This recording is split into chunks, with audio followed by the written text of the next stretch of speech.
we tried so hard. They're saying, I promise I wore sunscreen. I reapplied. My sunscreen's not working, right? Sunscreen is just one way to sun protect, right? It's not everything. It's not foolproof. And I'll say the biggest issue and why I don't love sunscreen is like we never apply it as thickly as we should. Typically, we're not reapplying as much as we should. We forget that we were sweating and or swimming. It's hard not to miss skin. It's so easy to miss areas. You got to rely on someone else to get your back. You might forget the top of your ears, or your hair is in a ponytail and you forgot to put it on your ears. That's why I don't love just relying on sunscreen, because it's so easy to miss areas.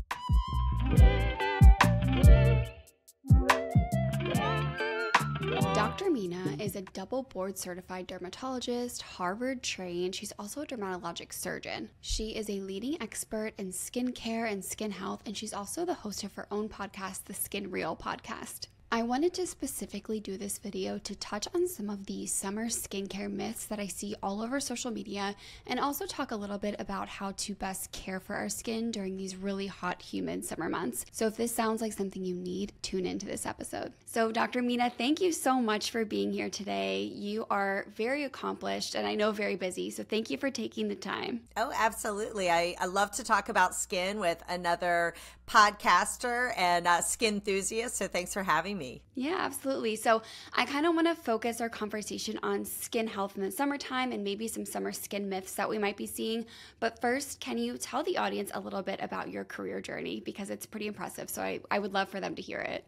Oh, yeah. Well, gosh, sometimes people ask me, did you always know you wanted to be a doctor? And the answer is actually no. I was really into the arts and dancing and visual arts up until my early 20s.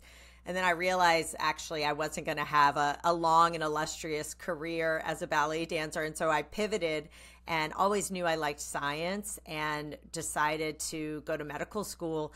And almost immediately I was like, I'm going to be a doctor and I want to be a dermatologist. So the visual aspect of dermatology, the creative aspect of it really drew me in. And gosh, I've been in practice now about 12 years in Atlanta, Georgia, and mostly do procedural dermatology. So I joke that I'm like Dr. Pimple Popper ATL. So if it needs to be cut out, we do a lot of skin cancer surgery, a lot of cyst lipomas, and then procedural things. And probably around COVID era, which I keep saying was 2 years ago, but gosh, it's now 4.5 years ago. I sort of had this moment where I wasn't seeing patients because no one wanted to come in. Everyone was scared and nervous. And I thought, how can I reach patients if I can't physically see them in my office? And I started getting into podcasting and listening to podcasts myself. And then I thought, you know what? It's hard for people to get in, especially during a pandemic.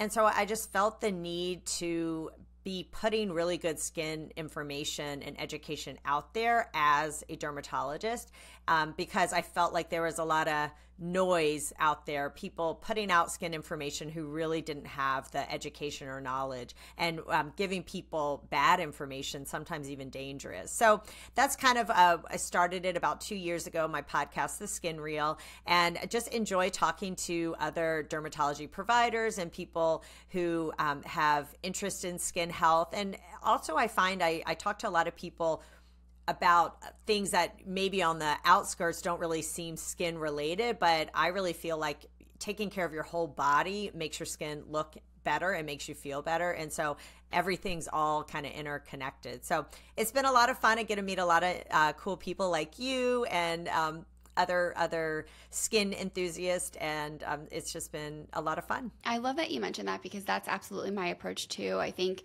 just looking at the whole body as a whole really is how we can care for our wellness and our skin most effectively. But of course, we talk a lot about skincare, topical skincare on this podcast. Yeah. And with, summer kind of in full force, and speaking of misinformation, there's a lot of it when it comes to sun protection, taking care of your skin in the summer months. So I want to talk a little bit about tanning, self-tanning, sun protection. And one question I get commonly, because a few years ago there was a lot of this rhetoric about the DHA in self-tanners and how that's so harmful for your skin and you should be avoiding them and just go get the regular tan. So let's start off, because most of my followers are skin enthusiasts already, so they're really used to protecting their skin from the sun. What are your thoughts on self-tanning and its safety for our skin? If you want a golden color to your skin or then go for it. I am all for self-tanners. There's no data, no real scientific data showing that the DHA in self-tanners, the dihydroxyacetone, is harmful to the skin at all. It is only reacting to the top outermost layer of skin called your stratum corneum. It is not affecting melanin in your body. It's basically just dyeing the top surface. So you get these things called melanoids. And so it's not affecting melanocytes. It's not going deep and penetrating in. It's not being absorbed in your bloodstream. So if you want a tan, then the safest way to do it is with these self-tanners. So go for it. Please get a self-tanner, get a spray tan, but do not use like real tanning beds. That's going to cause so many more problems that we scientifically know. There is legitimate data there. It's hard to dispute that fact. Absolutely. And so when it comes to tanning, especially those people, we all know them, who are fine with going in the sun because they say, I tan, I don't burn, it's fine, I'm not going to burn. What can you tell us about tanning of the skin? What is it actually doing to our skin cells? Yeah, so I guess you've been talking to my husband.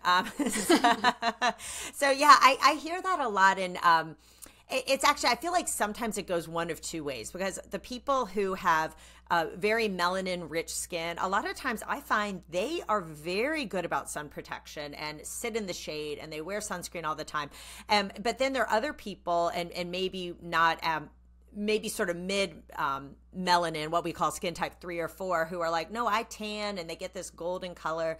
My husband's Egyptian, and it's true, like he can tan very easily. One of my kids can tan very easily. The other one, not as much, doesn't have as much melanin. But just because you have melanin in your skin, just because your skin is darker, does not mean that you cannot be affected by UV radiation.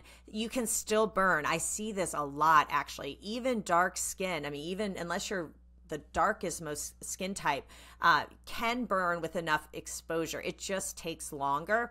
And that UV radiation is still damaging your cells. Now, yes, if you have skin more like my color or yours, it's going to happen much faster, and we are more prone to those skin cancers like basal cell and squamous cell. But for listeners out there, like if you do have darker skin and you can tan easily, don't think that that's just like a get out of jail free card, that you can tan to your heart's content and you don't have to wear sunscreen, because it will catch up with you. It's just going to take a little bit longer. Now, to answer your question, what happens when your skin tans? So when your skin tans is basically your body's response to UV damage. So your the nucleus can in your cells, like going back to like high school biology, right? That nucleus contains all your DNA, and so when it is exposed to UV radiation, what it does is it tells your body to produce melanin, and it forms this little cap over your nucleus to shield that important DNA in the nucleus. And so a tan is a response to UV injury, UV damage. Now, a lot of people think, oh, but it looks so good, it looks healthy, it's radiant, but really it is a sign of your body trying to protect its DNA and its cells. So really, that's why I say there's no healthy tan. A tan is a response, your body trying to protect its DNA. Yeah, absolutely. I love explaining it that way, because I think once we understand that, we understand that there is a difference between a tan and a burn, but it's a gradient, right? A tan is still a cry for help from our skin cells saying, please, no more UV, please protect us, basically. Yeah, exactly. I think when you say it like, do you want something damaging your DNA? Most people would be like, absolutely not. Or you're thinking x-rays, and you're thinking, radiation, but for some reason it doesn't, people don't always make that connection with UV radiation from the sun. It's radiation. And a tan is a response. It's just not as intense as a burn yet, but with enough damage, it adds up. Absolutely. And for those listeners who already know this and they're good about their sunscreen, is applying sunscreen once in the morning adequate for all day protection? Maybe in what cases would that be something you would recommend? And in what cases would you say, no, absolutely, you need to be reapplying? Yeah, so great question. And it really depends. So I'll say, like, on my days where I'm going into the office, I'm going to be in the office from 7 in the morning till the evening. I just put my sunscreen on in the morning. I really just put it on my face because I might put it on my arms, but as soon as I scrub in, it's all off. So for some, if you're just literally going into your office and I'm not sitting by a window, I'm not, my drive is not very long. Typically putting it on in the morning should be good enough. But now here's the caveat. Like, I live in Atlanta. It's really sunny. It stays sunny out really late in the summer. And so I could be leaving my office at 6, 7, even 8 o'clock at night. The sun is still out. So when I leave the office, especially I get that western sun driving home, I will put it on my arms at that point.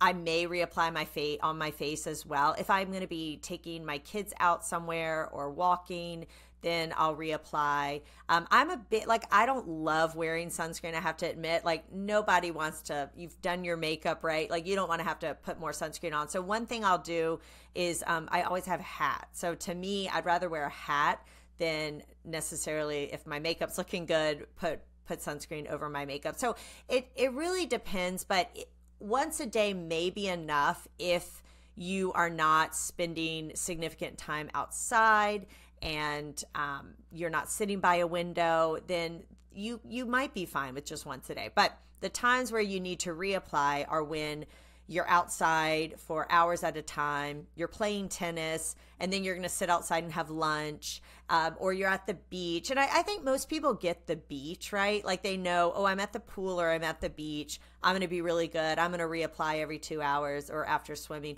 But I think where people forget is like, oh, I'm just going on a walk with the dog, or I'm going to be at the playground with the kids, or I'm going to do a little lunch outside, and you don't realize that it's cloudy, so it doesn't feel as sunny, it doesn't feel sunny. Those are the times where you can kind of forget, oh shoot, I should reapply.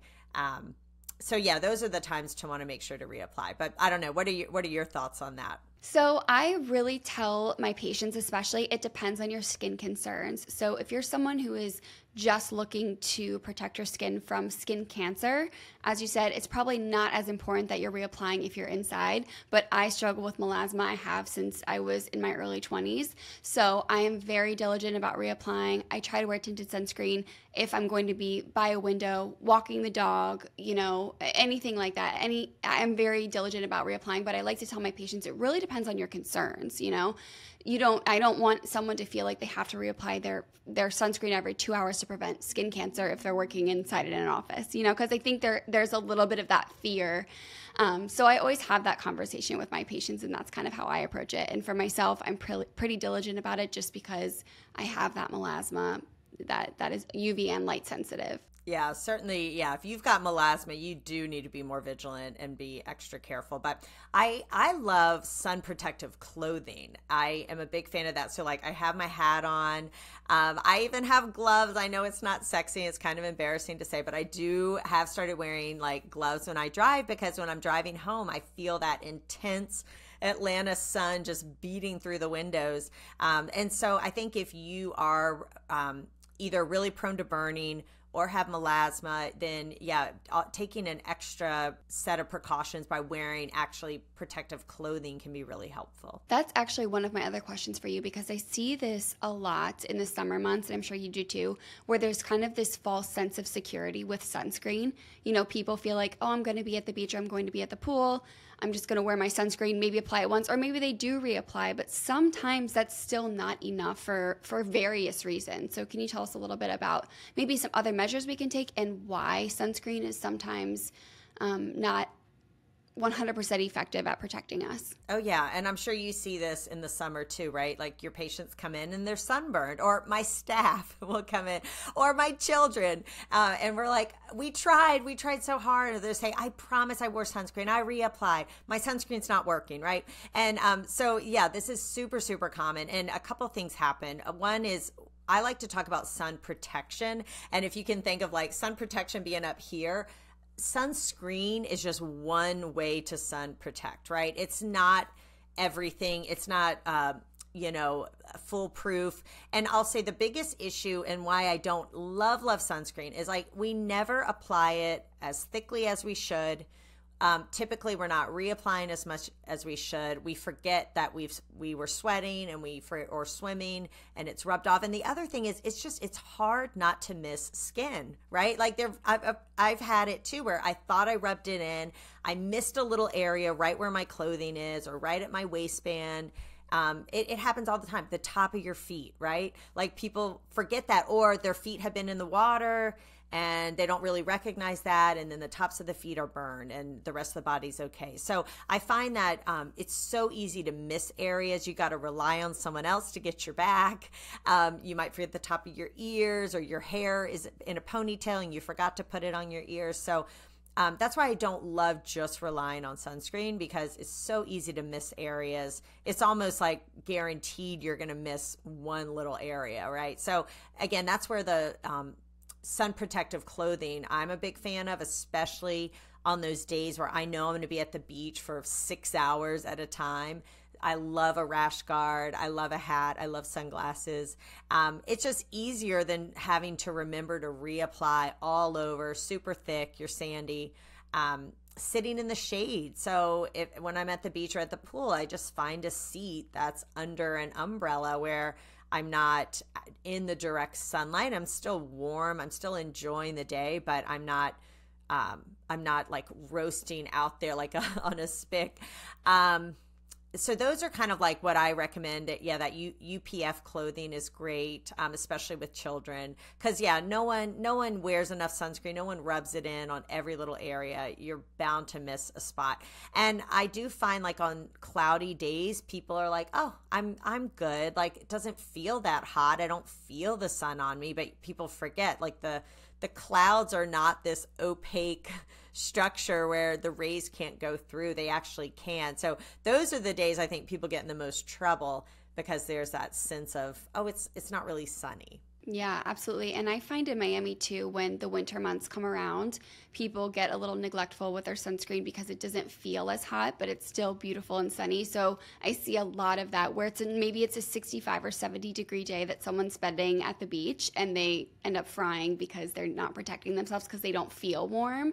And then I know we're talking about summer myths, but a big issue I see with my patients, a lot of our patients will go to Aspen and go skiing in the winter months and, not protecting their skin when they're up there in the mountains with the snow, and we know that you can get burned there as well. So it's really best practice to just always apply. Even on cloudy days, as you mentioned, you're still getting UV exposure. Well, and I think if you just get in the habit, I mean, Australia gave a report where they were saying, well, maybe not everyone has to wear it every single day, depending on your skin type and all that. But they say check the UV index, but I find people aren't going to do that. Like most people aren't going to check the UV index and then decide whether to put it on or not. So to me, you can kind of use it as your moisturizer too, if you like. Just put it by your toothbrush. Most people don't debate whether they're going to brush their teeth in the morning, and just get in the habit of doing it. That way, if the weather changes, the sun comes out, or you end up going outside, you've got it on, and just kind of make it a habit. Yeah, absolutely. That's exactly what I say to my patients. Keep it by your toothbrush, keep it by your morning supplements, whatever you need to do to remind yourself to apply it every day. And I'm the same way. I never check the UV index. I just know I need protection. Exactly. That's just how I approach my morning. So especially being in Miami, that's got to be difficult with melasma.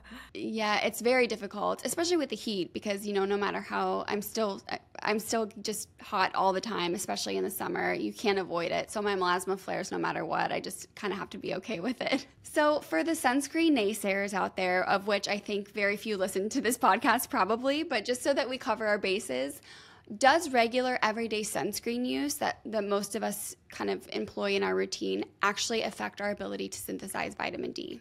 Yeah, so great question. And yeah, you've probably self-selected people who, believe in science and believe in the benefits of this. And so actually they've done some studies. So I hear this a lot, right? And I'm sure you do too. Like, well, I need to go get vitamin D, spend some time outside to get vitamin D, because one of the ways we can synthesize vitamin D is through our skin and UVB. So this is not the wavelength that comes through windows. So that's important to know.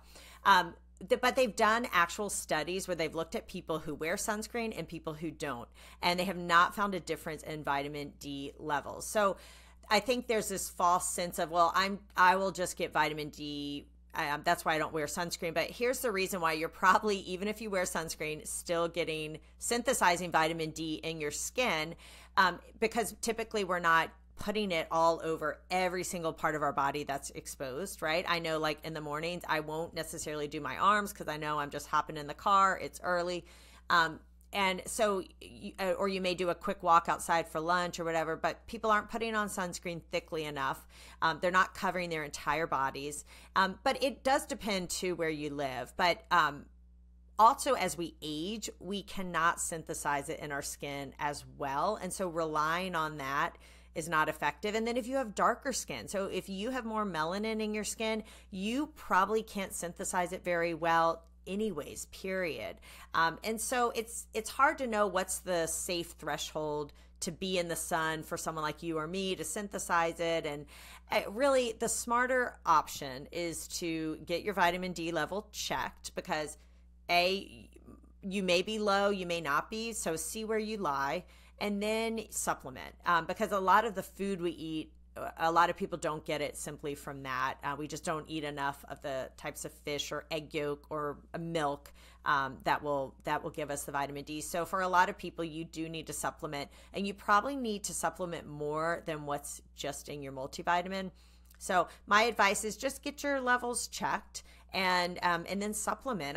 Vitamin D is amazing hormone and vitamin, and I think a lot of, we're going to be hearing a lot more about it, and its immune, how it's protective and anti-inflammatory and everything. And I do think a lot of people are vitamin D deficient, but to say we'll just go out and get it in the sun, I don't think is a smart choice. Most people need supplementation. And so get your levels checked, and you may need to actually take like 4,000 or 5,000 international units. Yeah, absolutely. I agree. I was actually just doing a deep dive to see if there was any new research on this, and everything I found echoed exactly what you said, that there is no real difference in those who have regular sunscreen use like we do. The one difference they found was people who have photosensitive conditions who are extremely careful about not getting any UV, so that could be a difference. But I think for most of us who are using regular sunscreen, in an everyday manner, it's not actually inhibiting our ability at all,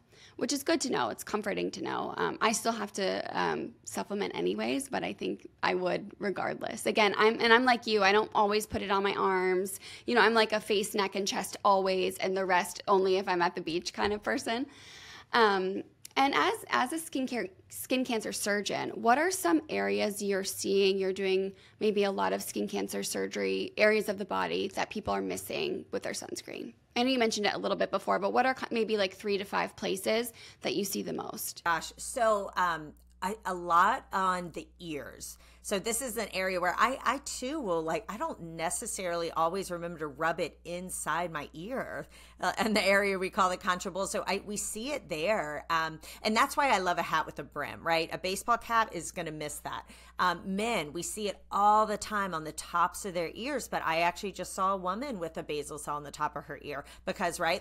What do you do when you're at the beach? You pull your hair back into a ponytail, right? So the tops of the ears, even the inside of the ear, those are common areas for skin cancers like basal cells and squamous cells. A lot of times I'll see them right what we call the medial canthus, so right where this the eye and the nose kind of meet, and I find that can be a tricky area. You might have sunglasses on, but it just misses or sneaks in there. Scalp, this is a tough one, and this is another reason why I wear a hat and not a visor, because I have seen so many skin cancers on scalps, not just on men who are bald, but on women. And it's really challenging. There always is some hair loss. And already if you're struggling with thinning hair, which a lot of women when they're perimenopausal and menopausal are, the last thing you want to do is have a skin cancer on your scalp where a big chunk has to come out. And they tend to be bigger at the time of presentation because this isn't a part of our body that we're looking at all the time. So it seems like it grows a little bit bigger before it comes to anyone's attention. So scalps are tricky, right? Like I don't apply sunscreen on my scalp, but I do have a hat on. I would say if you are going to be outside doing a lot of this summer and you are, you always wear your hair in one way with one part, you probably will want to put some sunscreen on it if you're not going to be wearing a hat, because we do see skin cancers there. Trying to think what else. I mean, lips and nose are common areas as well. I think lips are tricky because you might put sunscreen on, but it kind of tastes terrible. And then if you lick your lips or you eat or you drink, it kind of rubs off. So that's another area to just be aware of. This episode is brought to you by, well, me. Skinthusiast.com is your one-stop shop for all things skin, hair, and beauty. I have countless blog posts to educate you on all the skin concerns and most common skin questions I receive. We also have a complete skincare basics guide on our shop page, as well as the cutest In My Skin era crew necks. If you want to support the show, please head over to skinthusiast.com/shop. And don't forget to rate and review the show wherever you listen to podcasts. Do you have a favorite lip sunscreen? Because I do hate the taste of sunscreens. I still wear them, the lip sunscreens, but there's only very few that don't give me that gross taste. Yeah, I mean, I really don't think I've found any that I don't really get the taste ever. But a lot of times I just use my regular sunscreen and I just rub it on. But then, yeah, you can get that taste. Elta MD makes a lip one that I like. I don't know. What are your thoughts? Because I usually just use my regular sunscreen and it tastes terrible. Yeah, I have quite a few, and I like some of there's like a brand called K-Skin, which is actually Winnie Harlow's brand. There's Naked Sundays. I love both of those because they're tinted, so like you can actually get a nice glossy tint with the SPF, but Elta is my favorite one that doesn't taste weird. I don't find that I get that taste so much with the Elta. Yeah, it is a nice one, so that's good. And yeah, don't just put on like your lip gloss because your regular gloss. Exactly, yeah. Right? Because then that your lips are going to get burned. Yeah, that happened to me one time. I was on a vacation, not it was like last year, and I didn't have my regular lip sunscreen, and I had put on my regular lip gloss before going out, and everything was, and I'm still like hat, face sunscreen, everything, but I could tell my lips were tender when I came inside, and I was like, oh no. Oh no, exactly, yep. So I want to switch gears a little bit from sunscreen to some other ingredients, and namely retinoids, because I see a lot of myths around using retinoids in the summer months. So what are your thoughts about that? Gosh, well, I love them year round. I'm a big fan. I feel like I've been using one consistently for decades now. Started when I had acne, and then paused when I had children, and then now back on it. So I'm a big fan of them. And yeah, the fact that the myth that you can't use it in the summer is simply not true. In fact, I actually like to start people, or if you've never used one or you're thinking about bumping it up to a prescription strength, I think the summer is a great time to do it because it's warmer. Our skin is less dry, at least where I live and you live, right? It's humid, right? So I find that people can tolerate it better starting in those warmer months. So I think the misconception is that, a couple things. When you start using a retinoid, it helps with cell turnover, and so removing sort of the top layers of skin, kind of like if you were exfoliating. And so when you do that, your skin can be more susceptible to UV damage and sunlight and more sensitive. So you do just want to make sure you're wearing sunscreen in the morning. And usually this is why we don't recommend using it in the morning, instead using it at night. And then also the retinoid can be broken down by sunlight. So that's another reason why I put it on in the evening. And then in the morning, you wash your face or you rinse it, you put your sunscreen on, you're good to go. But yeah, I actually, I'm not sure really where or why that started, because if anything, I love to start people on it in the summer simply because it's warmer. Yeah, I love retinoids year round too. Do you have a couple retinoids that you personally love to use? So, I mean, the way I'm a minimalist, and so I'm kind of like, whatever I'm going to use, I want it to be the most impactful. So I'm a prescription strength girl all the way. So that's what I've always used.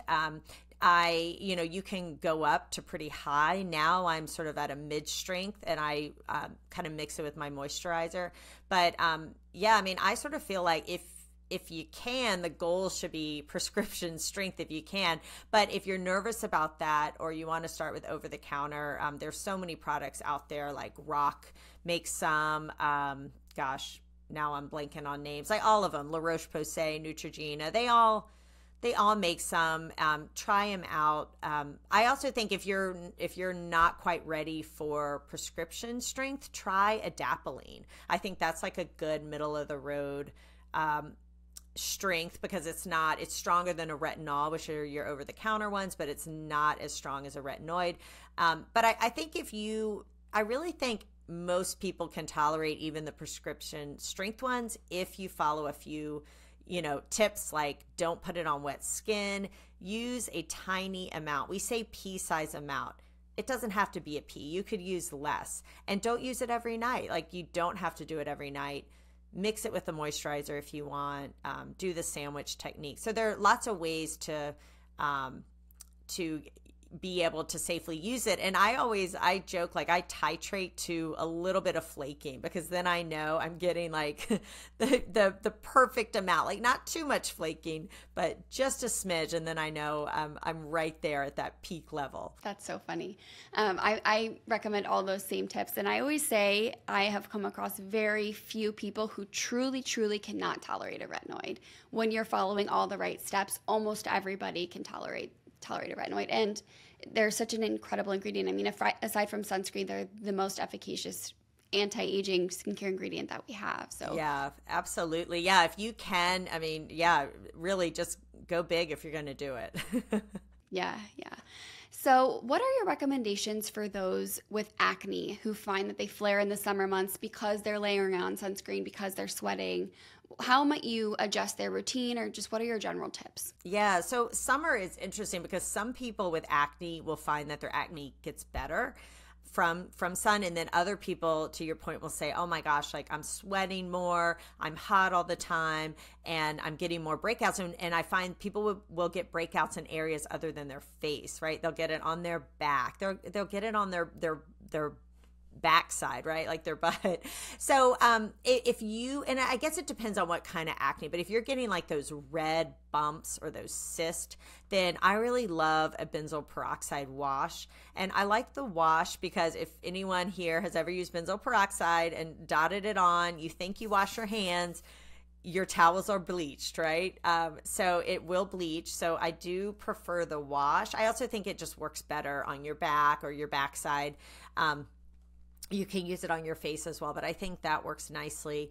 And then if you're struggling with worsening acne in the summer because you're sweating a lot, think about what you're wearing. Like, are you going to the gym, you're wearing a tight sports bra, and then you go pick the kids up, or you're driving around and you don't shower for several hours? Like, that's probably worsening your acne from occlusion. So try to change out of your sweaty, hot clothes, rinse off quickly, and then put on something light and breathable.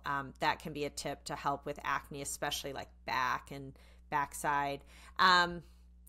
What else? Like, you have to be careful if you're on antibiotics in the summer for acne, because some of them can make you more sun sensitive. So things like doxycycline, I don't love people going on that in the summer. I think it's just will increase your chance of burns and things like that.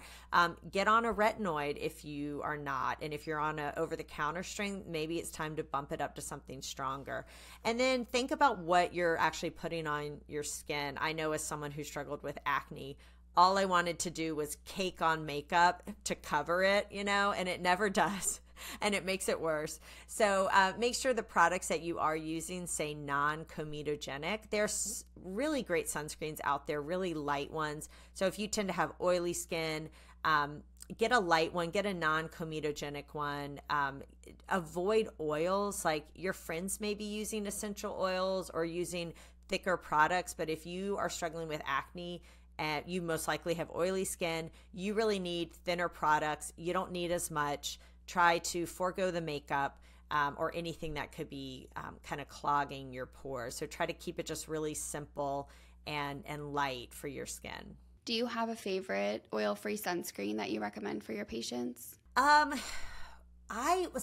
as someone with oily skin, although granted it gets less and less oily as the years go by, but I love La Roche-Posay, and I'm blanking on which one. It's like in the little narrow rectangular one. It's kind of a hard bottle. I mean, to me, Anthelios fluid, that one? Yeah. Yeah, anything that says liquid, I love those because they're so light, and it doesn't feel like you're wearing a mask on your face. So I love that. I love UV Clear from Elta MD. Again, great for oily skin that doesn't need a lot of moisture. That's a great one. A lot of my staff love the Neutrogena Hydro Boost. That's a great one. And then, of course, they make some marketed, like Neutrogena. I'm sure they all do, right? That's like for acne. I think it's called like Clear. But I just find like the La Roche-Posay and the Elta are super light and thin. And so I'm a big fan of those. I like both of those too. And what is your personal holy grail skincare product in your own routine? I mean, we've kind of talked about it, right? Like beyond sunscreen, it's a retinoid. Like I will, leave me on a desert island, like get me like my hat and sunscreen and a retinoid.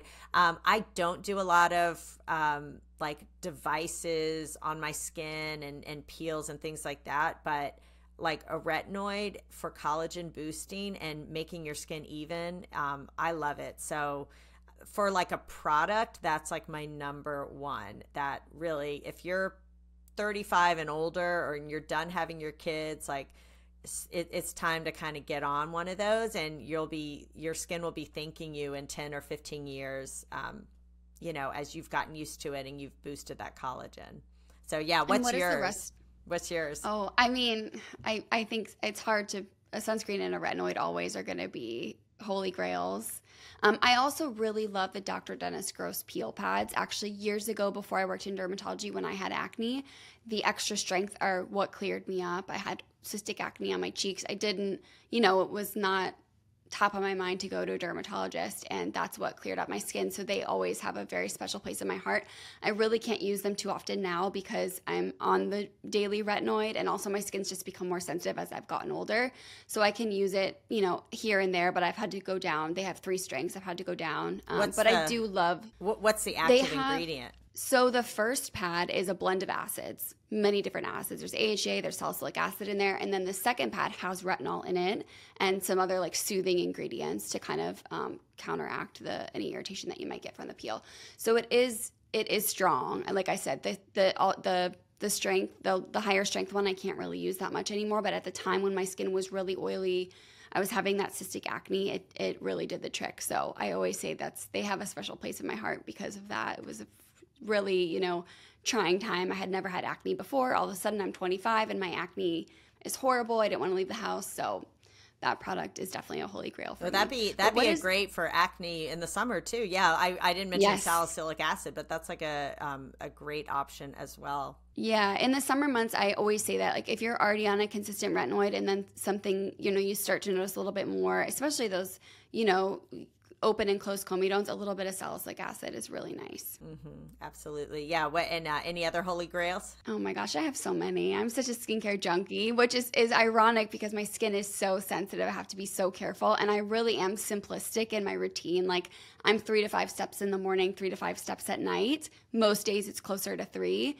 But as far as the actual products, they get rotated around a lot. That's funny. See, I'm like a loyalist. Like I think I've been using the Dove Beauty Cleanser Bar for, decades. And people send me other ones, and I'm like, yeah, but I'm just going to go back to my Dove because it's easy. But yeah. I always joke that if my job wasn't to try skincare products, my skin would be a lot better because it was for a lot. Like I'm acne prone, and I didn't have a breakout for years.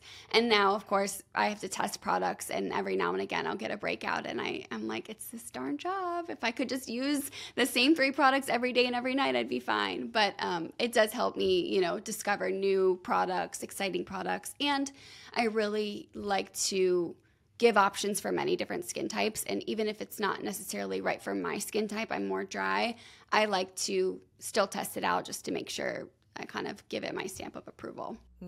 Yeah. Well, and I mean, those are my topical. I'm a big fan of biostimulants. I would say that's my holy grail for if you're listening and like, okay, well, I've got the skincare down. Like, what else? For a lot of people, I'm in my mid 40s now. Like, you notice your collagen depleting, and you don't want to look fake with that pillow face and overfilled and everything. So I find like the biostimulants like Radiesse and Sculpture are great for boosting collagen in a really natural way too. So that's kind of my holy grail for like procedure, but it really depends on what you're struggling with, right? Like I don't have dyspigmentation, but a chemical peel or like laser resurfacing can be a game changer for people if that's your issue of concern. So you gotta figure out what your issue is, because it's not necessarily going to be what I have or Amy or, you know, we all have different skin concerns that we have to address. So important. I always say shop by concern, not by ingredient, because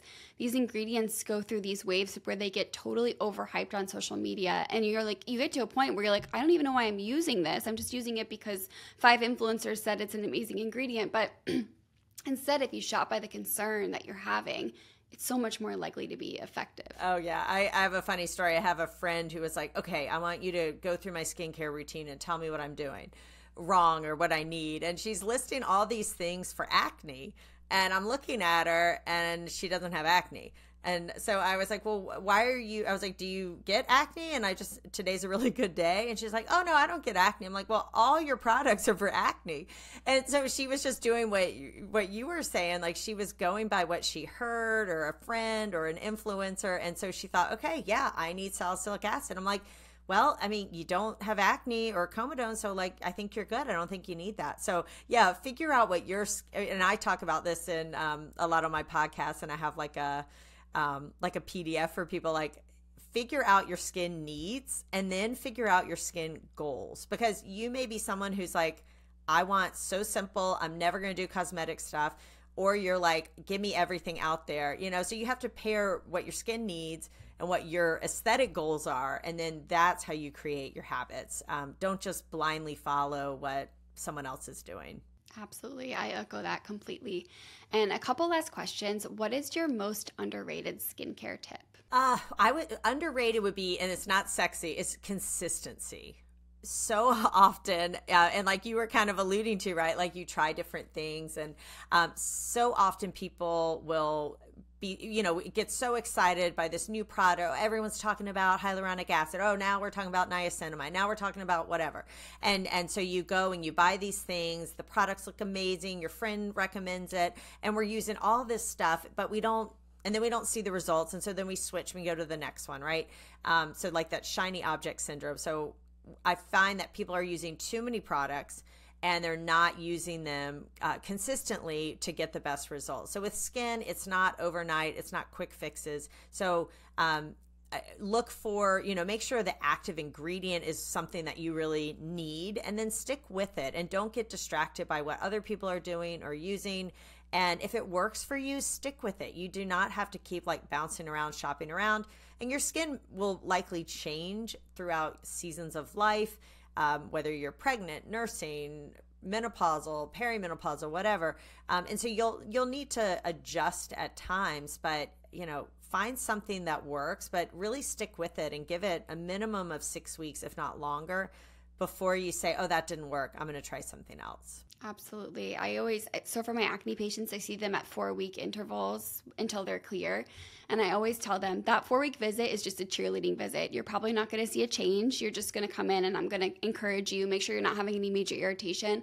But really, I want you to give it 8 to 12 weeks before you're even in your head saying whether or not it's working. So and people often don't like to hear that, but it really does take consistency with these ingredients to get the results you're looking for. Yeah. And it's same thing with like working out or diet, right? Like you can't just like eat well for a week and be like, well, why haven't I lost 20 pounds, right?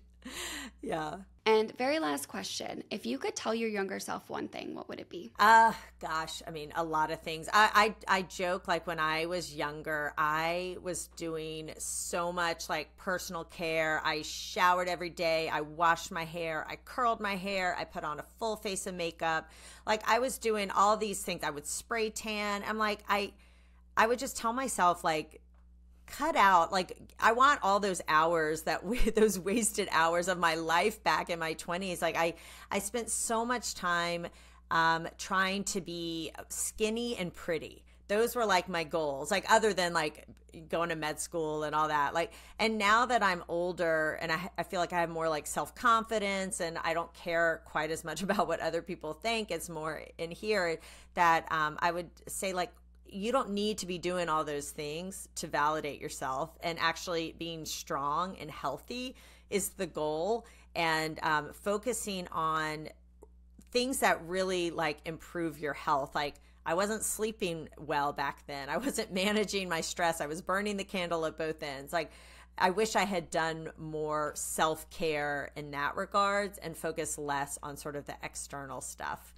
which part of it is probably just like maturity and age too that help you see that. But yeah, I joke like I'd like to go back and have that hour and a half every single day that I was doing my hair, curling my hair, putting on makeup. I'd like that time back, but what can I do? Yeah, absolutely.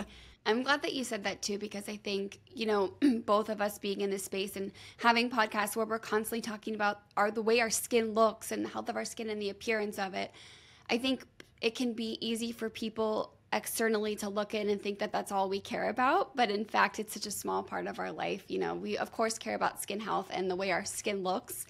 But as you mentioned, there are so many more important things in life. And I've had that same kind of journey. I feel like I was always interested in self-care, but in a very different way when I was younger. And now it's much more about just being healthy and being strong, being there for my family, and like being my best self rather than trying to be somebody else. Yeah, or like have this like perfect facade on the outside, right? Like it's more, and really what I realize is like the best skin, it really happens when you focus on the things inside, and like the creams and all that stuff. That's like icing on the cake. Like come see me for like the last 10%, right? For cosmetic stuff, but really all the work has to go on here. So yeah, but I love that, you know, you're putting out great information on your podcast, and hopefully this has been valuable for people. Yeah, absolutely. And we'll link your podcast below, and we're also going to be doing an episode on your podcast. So when that comes out, we'll link that below as well, so you guys can listen to both of us. And your podcast is really incredible. I think the listeners of this one are really going to like yours. So I'll make sure to leave all your information below.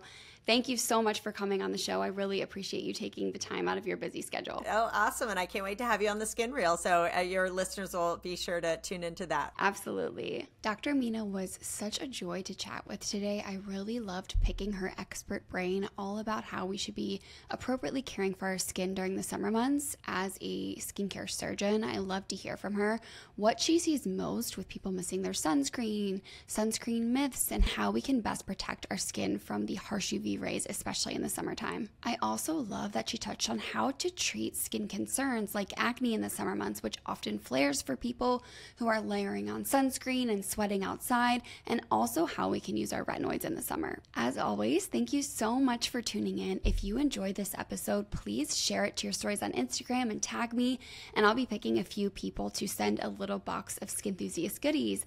And as always, I will talk to you next week, Skin Enthusiasts.